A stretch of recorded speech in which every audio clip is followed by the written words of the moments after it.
आज से हम एक न्यू सीरीज स्टार्ट कर रहे हैं एम लक्ष्मीकांत की। इसमें हम चैप्टर वाइज एमसीक्यूज को सॉल्व करेंगे। आज से पहले जो हमने क्वेश्चंस किए हैं उसमें 13 वीडियोस है और वो कंप्लीट सिलेबस को कवर करते हैं। अब हम चैप्टर वाइज एमसीक्यूज करेंगे। वो वीडियोस उन लोगों के लिए हेल्पफुल है जिन्होंने 5 से 6 बार एम लक्ष्मीकांत का रिवीजन कर चुके हैं। जो ये वीडियोस आएगी, अगर आपने एक या दो बार ही अभी तक एम लक्ष्मीकांत को पढ़ा है तो आपने करना क्या है कि आप पहले चैप्टर को रिवाइज करिए, उसके बाद यहाँ के एमसीक्यूज कर सकते हैं। एमसीक्यूज के साथ साथ हम कॉन्सेप्ट को भी डिस्कस करते हैं जिससे आपका एक कंप्लीट रिवीजन हो जाएगा। और ये बेस्ट वे है किसी भी चीज को रिवाइज करने का। अगर आप एमसीक्यूज करते हो तो हमेशा के लिए वो आपके माइंड में फिक्स हो जाएगा, आप जल्दी भूलोगे नहीं। तो ये एक बेस्ट तरीका है, साइंटिफिकली प्रूवन एक तरीका है। तो हम कंप्लीट एम लक्ष्मीकांत को कवर करेंगे चैप्टर वाइज और इसमें अराउंड 30 to 40 क्वेश्चंस रहेंगे हर चैप्टर में। और जिन लोगों ने कंप्लीटली रिवाइज कर दिया है 5 से 6 बार, तो वो जाके कंप्लीट सिलेबस की वीडियोस भी देख सकते हैं। जो नेक्स्ट चैप्टर के एमसीक्यूज होंगे उसका मैं जो टॉपिक होगा वो इस वीडियो के एंड में आपको बता दूंगा। अगर आपने अभी तक सब्सक्राइब नहीं किया है तो सब्सक्राइब कर दीजिए मेरे चैनल को और अपने फ्रेंड्स के साथ भी शेयर कर दीजिए। तो इसी के साथ स्टार्ट करते हैं आज का वीडियो।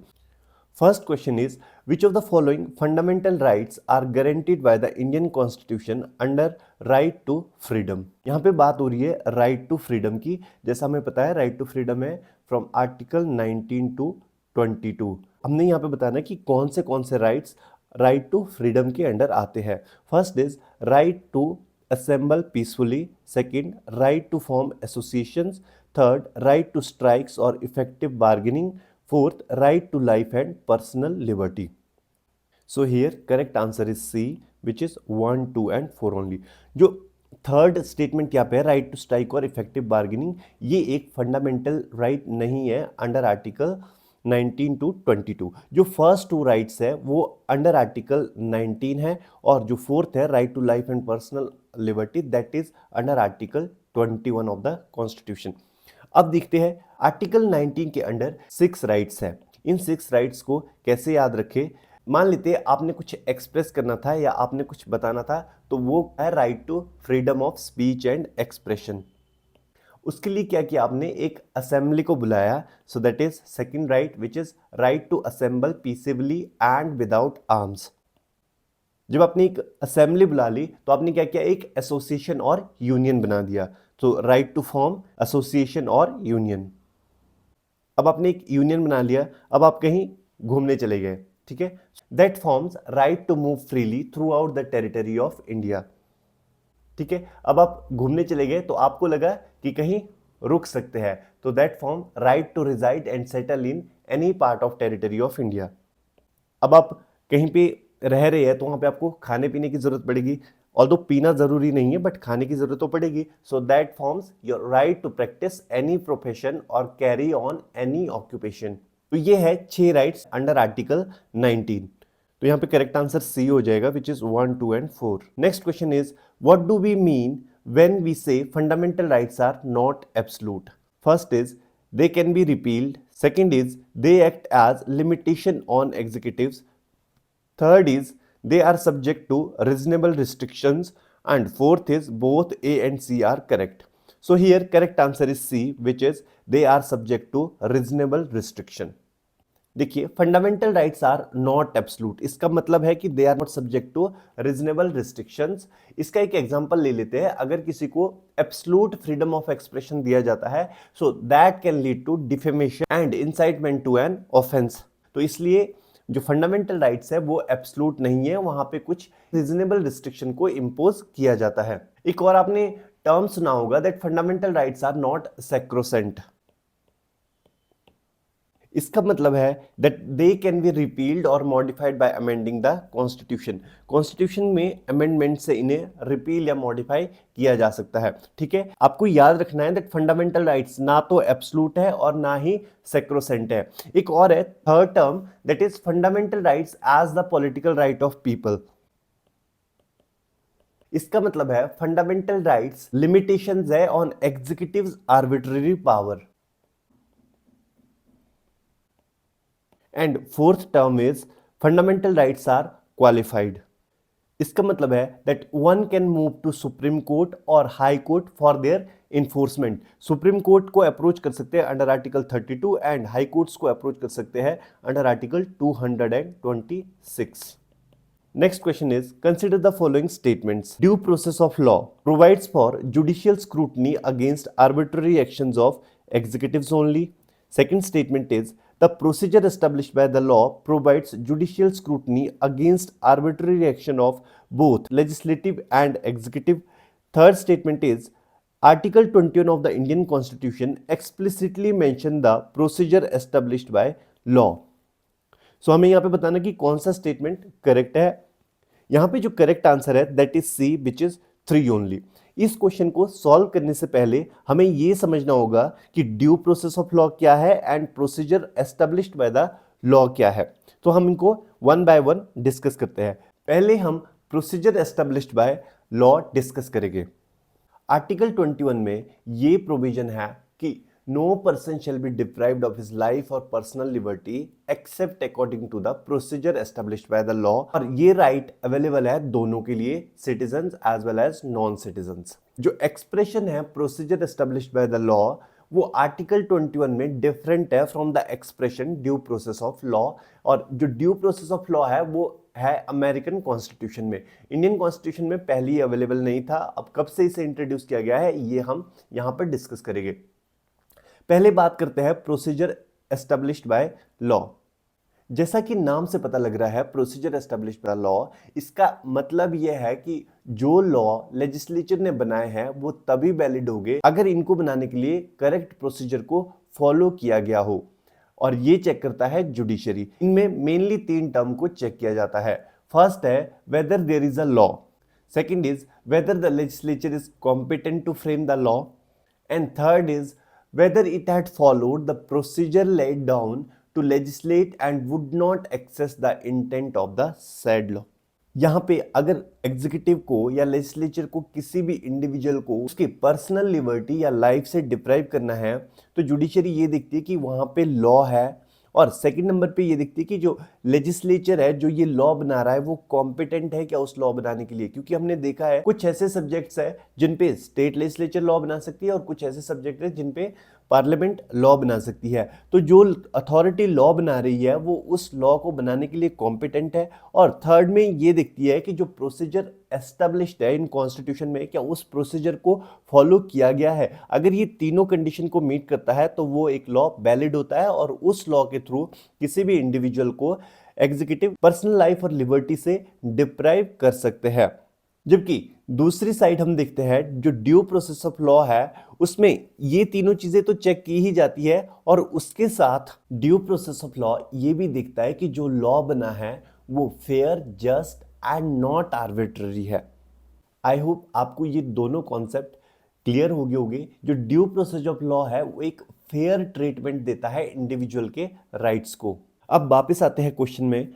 क्वेश्चन में जो फर्स्ट और सेकंड स्टेटमेंट है, फर्स्ट स्टेटमेंट में due process of law provides for judicial scrutiny against arbitrary action of executives only, और सेकंड जो स्टेटमेंट है वो है due process established by the law provides judicial scrutiny against arbitrary action of both legislative and executive action. इसके लिए हमें पहले 2 cases को डिस्कस करना होगा।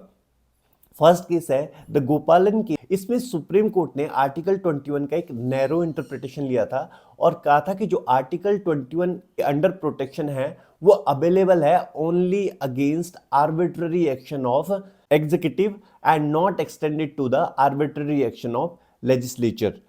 तो गोपालन केस में ये जजमेंट था, बट 1978 में एक और केस आता है दैट इज मेन का केस ऑफ 1978। सुप्रीम कोर्ट अपनी जजमेंट को ओवररूल करता है जो गोपालन केस में थी और कहता है कि जो प्रोटेक्शन है आर्टिकल 21 के अंडर वो आर्बिट्ररी एक्शन ऑफ एग्जीक्यूटिव की एक्शन के अगेंस्ट है, वो एक्सटेंड होता है arbitrary action of legislature as well. तो यहाँ पे जो पहली स्टेटमेंट है वो इनकरेक्ट है।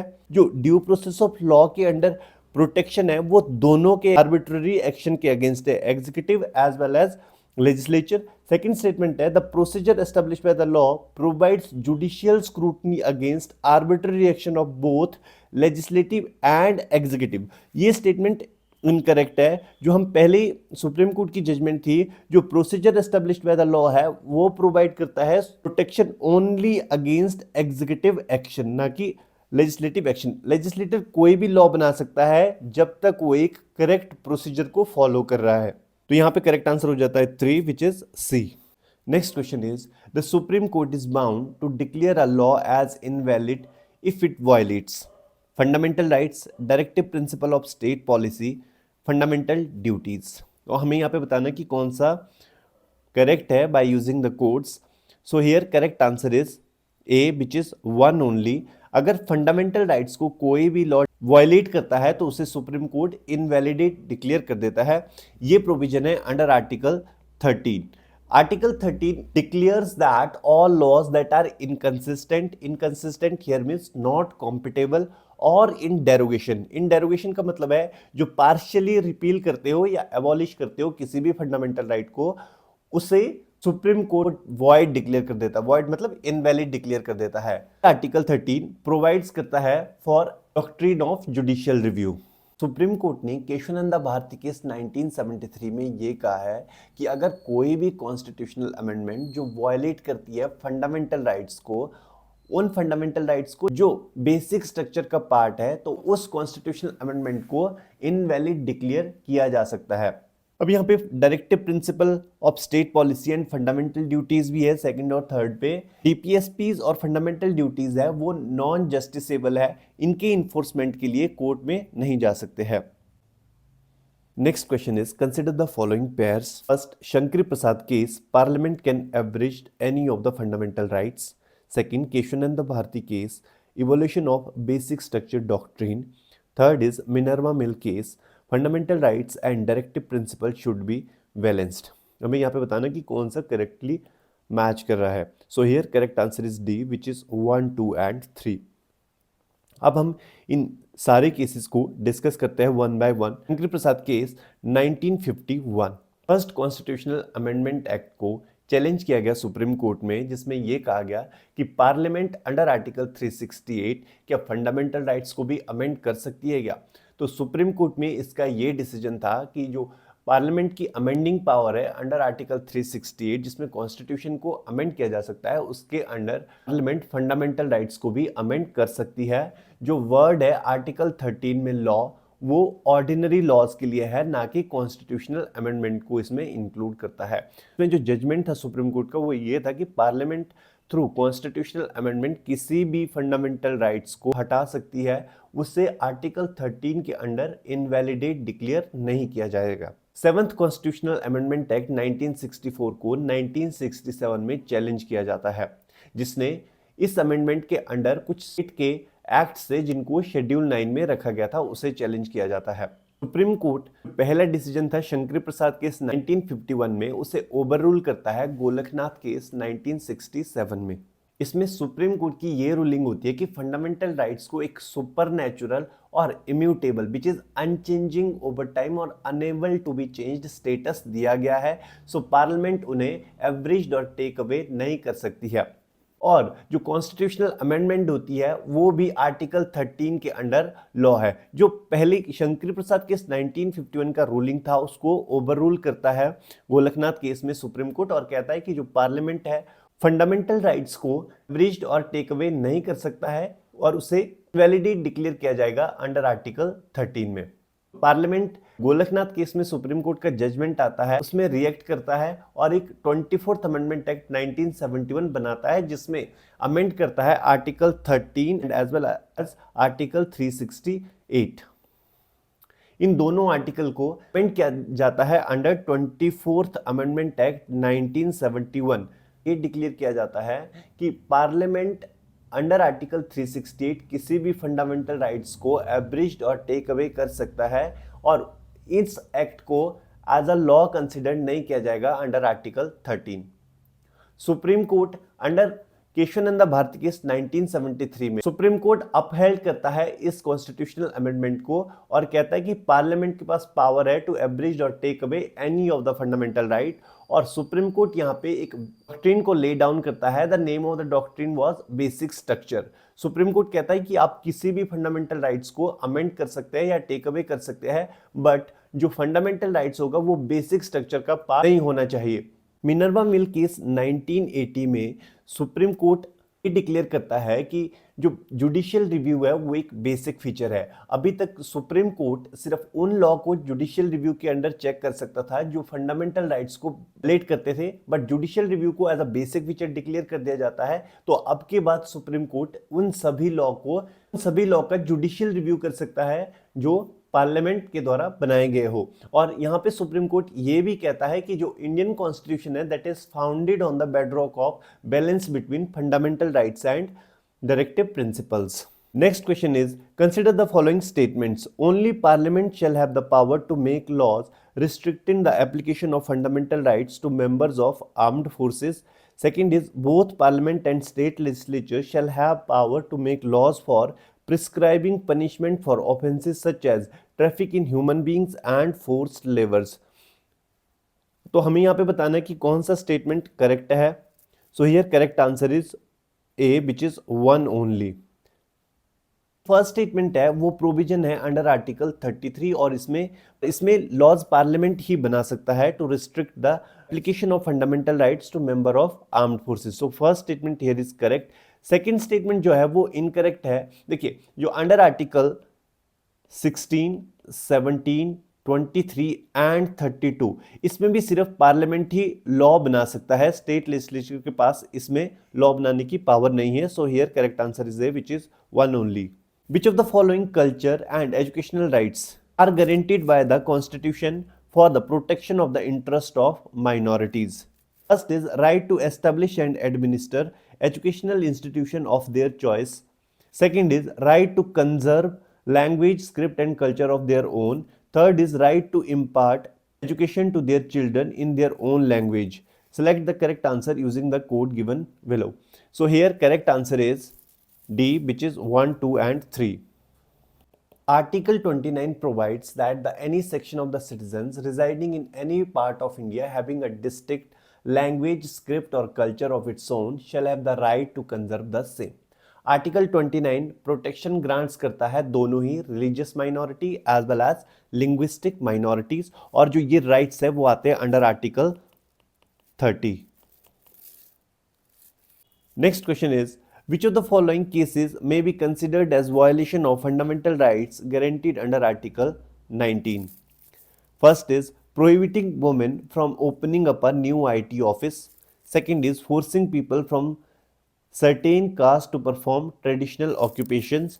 Third is denial of journal information regarding the administration of government. So here correct answer is D, which is 1, 2 and 3. As we have already discussed, Article 19 के under 6 rights को प्रोटेक्शन दिया गया है। जो first और second है वो है under article 19 clause 1 sub clause J, जो है that is under article 19 clause 1 sub clause A। ये पार्ट फॉर्म करता है right to freedom of speech and expression, that is the RTI has been accepted as a fundamental rights of the citizen under this article. Next is which of the following can be included in the definition of the state used in the different provision concerning the fundamental rights?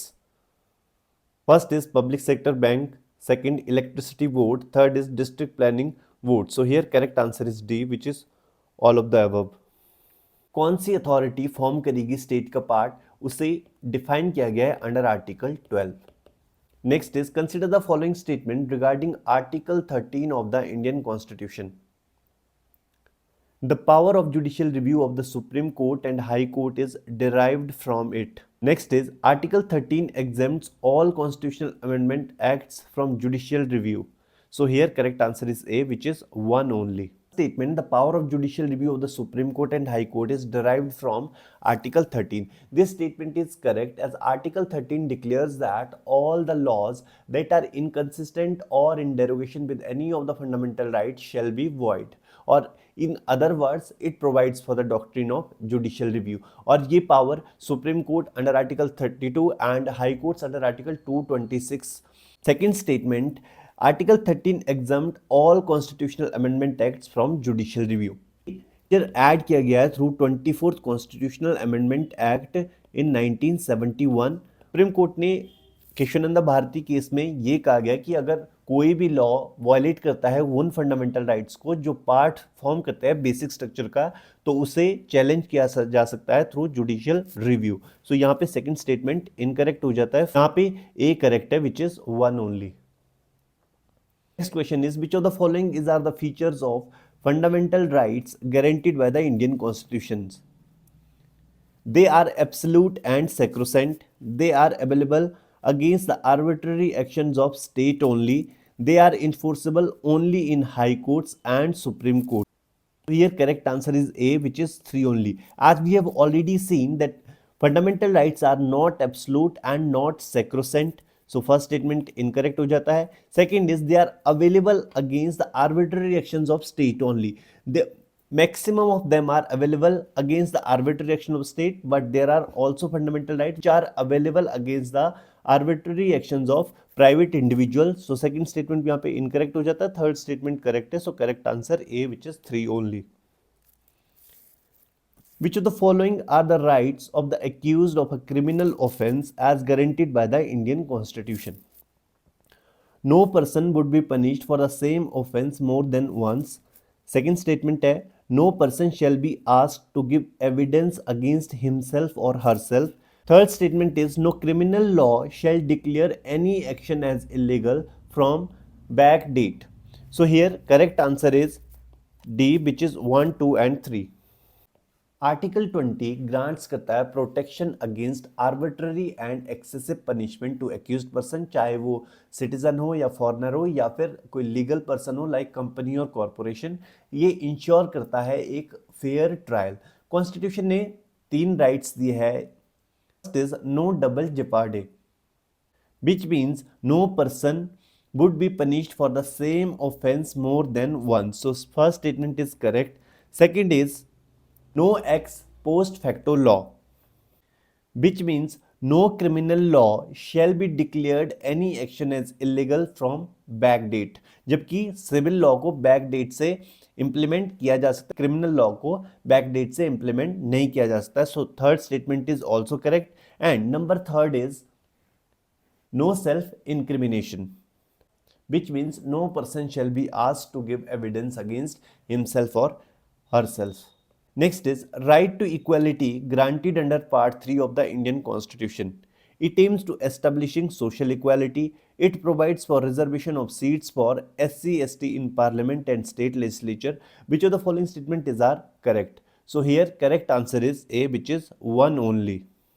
Right to equality is under Article 14 to 18 under Part 3 of the Constitution. So first statement here is correct that it aims at establishing social equality. Second statement जो है वो under Article 334 में है। ये सारे provision यहाँ lay down किए गए हैं कॉन्स्टिट्यूशन में for the reservation of the seats for scheduled caste and scheduled tribe. और 104th अमेंडमेंट एक्ट 2019 में जो रिजर्वेशन है वो फिर से 10 ईयर से एक्सटेंड कर दिया गया है, that is up to 2030। Next is, which of the following was considered as heart and soul of the Constitution by Dr. B.R. Ambedkar? So here correct answer is D, which is right to constitutional remedies under Article 32.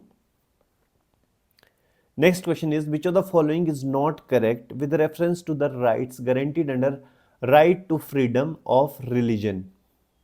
First is, it includes right not to follow any religion.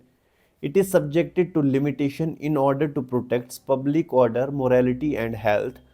C is, it also includes persuading people to convert from one religion to another. And last is, it provides for absolute protection from government interference in religious matter. तो यहाँ पे पूछे कि कौन सा correct नहीं है, so here correct answer is D. This is not correct. Government interfere कर सकता है रिलीजियस मैटर को to routing out the certain social evil, जैसा हमने देखा है कि पास्ट में गवर्नमेंट ने प्रैक्टिसेस लाइक सती, बाइगेमी और ह्यूमन सेक्रीफाइस को रूट आउट किया गया है रिलीजियस प्रैक्टिसेस से। सो जो यहाँ पे डी स्टेटमेंट है वो इनकरेक्ट है। Next is, which of the following fundamental rights under part 3 of the Indian constitution are available only to the Indian citizens?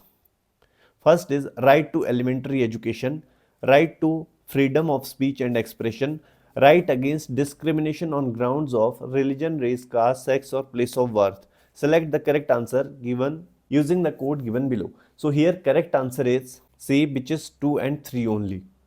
जो rights only to the Indian citizen है वो है आते हैं अंडर आर्टिकल 15, 16, 19, 29 एंड 30। बाकी जो rights है वो दोनों को अवेलेबल है, citizen as well as non citizen. जो यहाँ पे सेकंड और थर्ड है वही अवेलेबल है इंडियन सिटीजन को। जो राइट टू एलिमेंट्री एजुकेशन है अंडर आर्टिकल 21A वो दोनों को ही अवेलेबल है। Next is consider the following statements.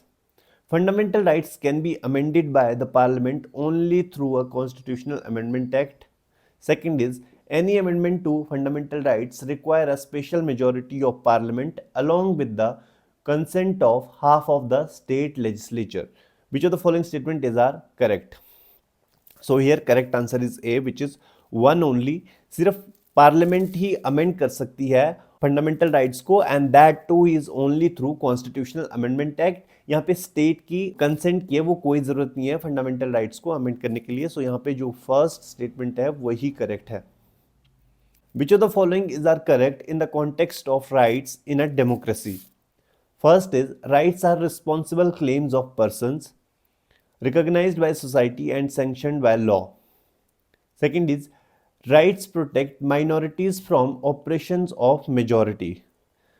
तो हमें यहाँ पे बताना कि कौन सा करेक्ट स्टेटमेंट है। So here correct answer is C, which is both 1 and 2। तो हियर राइट जो होता है वो एक रीजनेबल क्लेम होता है किसी पर्सन के, जिसको रिकॉग्नाइज किया जाता है सोसाइटी के द्वारा और सैंक्शन किया जाता है बाय लॉ। और राइट जो है वो प्रोटेक्ट करते हैं माइनॉरिटीज को from the operation of majority. तो यहाँ पे दोनों ही स्टेटमेंट करेक्ट है। Next is which of the following act is a brazen violation? Brazen here means shameless violation article 23 of Indian constitution.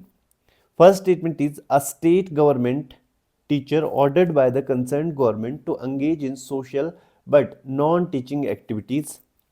Second is a migrant from Nepal working at construction sites for less than minimum wage. Third is an eligible female job aspirants denied employment by a government office. And fourth is a decision to not increase the dearness allowances of government employees. तो हमें बताना कि कौन सा एक violation है article 23 का। Article 23 prohibits traffic in human beings, vegar that is forced labor and other similar form of forced labor. ठीक है, जो ये राइट्स है वो अवेलेबल है दोनों को, citizens as well as non citizen. So here correct answer is B. जो यहाँ पे एक माइग्रेंट है from Nepal that is working in a construction sites for less than minimum wage, जैसे कि जो आर्टिकल 23 है वो अवेलेबल है दोनों के लिए, तो ये काइंड ऑफ फोर्स लेबर हुआ। तो यहाँ पे बी जो है वो वायलेशन है आर्टिकल 23 का। Next is Indian constitution provides for a non absolute right to assembles for its citizens. Which of the following can be grounds for imposing reasonable restriction on this rights? जो right to assemble है उस पर क्या क्या reasonable restrictions हो सकती है? First is public order and morality and decency, public health and security of the state, public order and public health, sovereignty and integrity of India and public order. Here correct answer is D, which is sovereignty and integrity of India and public order. Article 19 grants करता है हर citizen के लिए right to assemble peacefully and without arms. ये include करता है right to hold public meetings, demonstrations and take out processions. This freedom can be exercised only on public land and not on private lands, and the assembly must be peaceful and unarmed. The right does not include the right to strike. ठीक है, ये बहुत ही important इसमें freedom of assembly है वो right to strike को include नहीं करता है, और स्टेट इसमें रीजनेबल रिस्ट्रिक्शंस को इंक्लूड कर सकती है। सो जिसमें दो ग्राउंड्स है, that is first is sovereignty and integrity of India, और जो सेकंड है that is public order including the maintenance of the traffic in the area concerned. Here correct answer is D. Next is consider the following statements in the context of preventive detention in India. First is The Constitution of India clearly states that under preventive detention, an individual cannot be detained for more than 6 months under any circumstances. Next is the legislative power with regard to the preventive detention is vested exclusively with the parliament. तो हमें बताना कि यहाँ पे correct statement कौन सी है. So here correct answer is D which is neither one nor two. दोनों ही इनकरेक्ट स्टेटमेंट्स है. चलिए डिस्कस करते हैं. आर्टिकल 22 उन पर्सन को प्रोटेक्शन ग्रांट करता है जिन्हें अरेस्ट या डिटेन किया गया है. डिटेंशन टू टाइप्स का होता है. First is punitive and second is preventive. Article 22 के टू पार्ट्स है. जो फर्स्ट पार्ट है वो प्रोटेक्शन प्रोवाइड्स करता है जिन्हें डिटेन किया गया है ऑर्डिनरी लॉ के अंडर, दैट इज प्यूनिटिव. और जो सेकंड पार्ट है वो डील करता है cases of preventive detention laws. जो सेकंड पार्ट है आर्टिकल 22 का वो दोनों को ही प्रोटेक्शन प्रोवाइड्स करता है, citizens as well as aliens. और उसके अंदर क्या क्या प्रोविजन है उसे हम डिस्कस करते हैं. जो डिटेंशन होता है किसी भी पर्सन का वो 3 महीने से ज़्यादा एक्सीड नहीं हो सकता है. वहाँ एक एडवाइजरी बोर्ड है. अगर एडवाइजरी बोर्ड रिपोर्ट करता है कि सफिशिएंट कॉज है इसकी डिटेंशन को एक्सटेंड करने के लिए तो उसे 3 मंथ से भी ज़्यादा एक्सटेंड किया जा सकता है. जो इस एडवाइजरी बोर्ड के मेंबर होते हैं वो जनरली जजेस ऑफ हाई कोर्ट होते हैं. तो यहाँ पे जो फर्स्ट स्टेटमेंट है वो इनकरेक्ट हो जाता है. जो ग्राउंड होता है डिटेंशन का उसे कम्युनिकेट किया जाता है डिटेन्यू के साथ, मतलब कि जिसे अरेस्ट किया गया है. या फिर अगर जो ग्राउंड है वो अगेंस्ट है पब्लिक इंटरेस्ट के तो उसे डिस्क्लोज नहीं भी किया जाता है. जिन्हें डिटेन किया जाता है उनको एक अपॉर्चुनिटी दी जाती है to make a representation against the detention order. Second statement की बात करते हैं. प्रिवेंटिव डिटेंशन के रिगार्ड में जो लेजिस्लेटिव पावर है कॉन्स्टिट्यूशन ने उन्हें डिवाइड किया गया है between parliament and state legislature. So जो सेकंड स्टेटमेंट है वो इनकरेक्ट है. प्रिवेंटिव डिटेंशन पे दोनों ही लॉ बना सकते हैं, parliament as well as state legislature.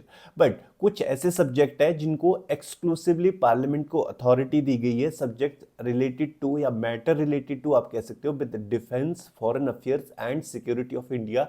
अगर इससे रिगार्डिंग प्रिवेंटिव डिटेंशन में लॉ बनाना है तो उसे एक्सक्लूसिवली पार्लियामेंट बनाती है. और बाकी जो सब्जेक्ट्स है उस पर दोनों ही लॉ बना सकते हैं, parliament as well as state legislature. तो यहाँ पे करेक्ट आंसर हो जाता है डी. दोनों ही स्टेटमेंट्स यहाँ पे इनकरेक्ट है. Next is, in the context of 6 rights of freedom granted under Article 19 of the Indian Constitution, consider the following statements. They are available only against the state action and not against private individuals. Second is, they are available only to the citizens but not to the legal entities and foreigners. Which of the following above are correct? So here, correct answer is C, which is both 1 and 2.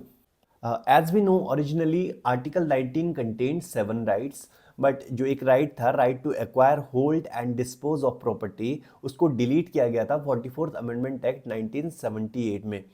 ठीक है. These 6 rights are protected against only state action and not private individual. So first statement यहाँ पे correct हो जाता है. जो second statement है, they are available only to the citizen but not to the legal entities and foreigners. This statement is also correct. ये rights available है only to the citizens and to the Indian shareholders of a company but not to the foreigners और legal person like companies और corporation. तो यहाँ पे second statement भी correct हो जाता है. और इस पे जो गवर्नमेंट है और state can impose reasonable restrictions for the enjoyment of all these 6 rights only on ground mentioned in Article 19 itself. Next is, consider the following amendments to fundamental rights in Part 3 of the Constitution. Removal of the right to property as fundamental right under Article 31. Second is, providing reservation in educational institution for backward classes under Article 16. Providing free and compulsory education under Article 21A. Fourth is, introducing Article 31B to save laws from being challenged on the grounds of contravention of fundamental rights. इनको हमने arrange करना है in a chronological order. Correct answer is B, which is 4, 1, 3 and 2. Let's discuss it. So here first, removal of right to property as fundamental rights, 44th Amendment Act 1978. Second is, providing reservation in educational institution for backward classes under Article 16, which is under 93rd Constitutional Amendment Act 2005. Providing free and compulsory education, that is 86th Constitutional Amendment Act 2002. And last, introducing Article 31B to save laws, that is under First Constitutional Amendment Act 1951. So correct chronological order is 4132. In the context of various rights provided to the Constitution, which of the following statement given below is not correct? Quo warranto can be sought by any interested person and not necessarily the aggrieved. Certiorari can be issued against administrative authorities. Third is writ of habeas corpus cannot be issued when the detention is for contempt of court. Last is mandamus can be issued against the private individual. So here correct answer is D, which is mandamus can be issued against a private individual. Mandamus is issued by court to order the public officials who has failed to perform his duty or refused to do his duty. So it's not against the private individual. So D is incorrect here. Which of the statement given below is correct in the context of Part 3 of Indian Constitution? No objection can be made when the state carries on a trade, business, industry or service as a monopoly. Second is the fundamental rights under Article 29. Subclause 2 is given a community as a whole and not to individual. Third is Article 17 under Part 3 under fundamental right is not self-executory. Article 24 impose a blanket ban on employment of children below 14 years of age. So here correct answer is A. No objection can be made when the state carries on a trade, business, industry or service as a monopoly. State do not require to give any justification. Second is the fundamental rights under Article 29 subclause 2 is given to individual, not to community. Article 17 under Part 3 of the fundamental rights is self-executory. It does not require any separate law for its execution. Article 24 prohibit करता है employment of children below the age of 14 years in factory, mines and other hazardous activities like construction work or railway, but it does not prohibit their employment in any harmless or innocent works. So it does not impose a blanket ban. Next is Article 21 of the Constitution has received the widest possible interpretation. In this context, which of the following right given below find their source in Article 21? Article 21 read as no person shall be deprived of his life or personal liberty except according to the procedure established by law. Supreme Court ने इस article को declare किया है as a heart of fundamental rights and this article is most widely interpreted right among all. यहाँ पे बहुत सारे rights है जो इसके अंडर दिए गए, like right to privacy, right to go abroad, right to shelter, right against solitary confinements, right against handcuffing, right against custodial death, right to pollution free water and air. So यहाँ पे बहुत सारे rights इसके under दिए गए हैं. तो right to carry arms, this statement is incorrect. Right to pollution free water and air, yes, this is correct. Right against custodial harassment, this is also correct. So here correct answer is A, which is 2 and 3. अगर आप इसका PDF चाहते हो तो link description box में है, वहाँ पे आपको टेलीग्राम चैनल को ज्वाइन करना है और आप इसको उस चैनल से डाउनलोड कर सकते हैं. आपको वहाँ पे पूरे क्वेश्चंस और इसका एक्सप्लेनेशन मिल जाएगा इन PDF form. Which of the following is not an element of rule of law propounded by A.V. Dicey? First is no man can be punished except for a breach of law.